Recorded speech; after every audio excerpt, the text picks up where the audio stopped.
Puasa tak sah kalau niat puasa sebulan. Betul ke? Jom tengok video ni sampai habis. Dalam mazhab Syafi'i, kita wajib berniat setiap hari di dalam bulan Ramadan. Sebab apa? Sebab ibadah puasa itu adalah ibadah yang berbeza setiap hari.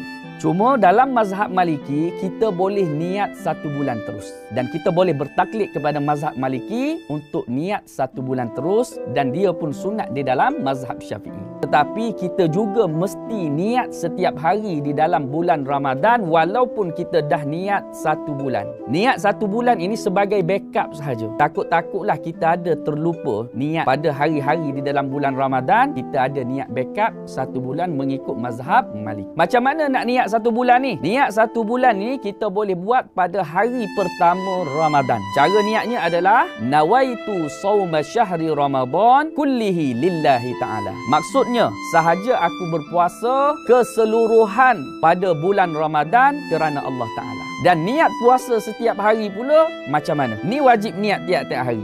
Nawaitu sauma ghadin an adai fardhi syahri Ramadan hadhihi sanati lillahi ta'ala. Sahaja aku berpuasa esok hari bagi menunaikan fardu Ramadan pada tahun ini kerana Allah Ta'ala. Ingat, niat mestilah di dalam hati, bukan lafaz di mulut. Masa yang terbaik untuk niat adalah sebelum tidur ataupun ketika sahur. Dan kita boleh mula berniat daripada masuknya waktu maghrib. Jangan tinggalkan niat. Siapa yang tak niat puasa, tak kiralah setiap hari ataupun 1 bulan, puasa dia tidak sah. Sekarang dah jelas cara niat yang betul. Jadi, share banyak-banyak video ni pada seramai mungkin umat Islam dekat bumi Malaysia ni, biar diorang tahu cara yang betul, yang tepat untuk berniat puasa di bulan Ramadan. Nak berilmu, ingat Ustaz Kembar Hafaz.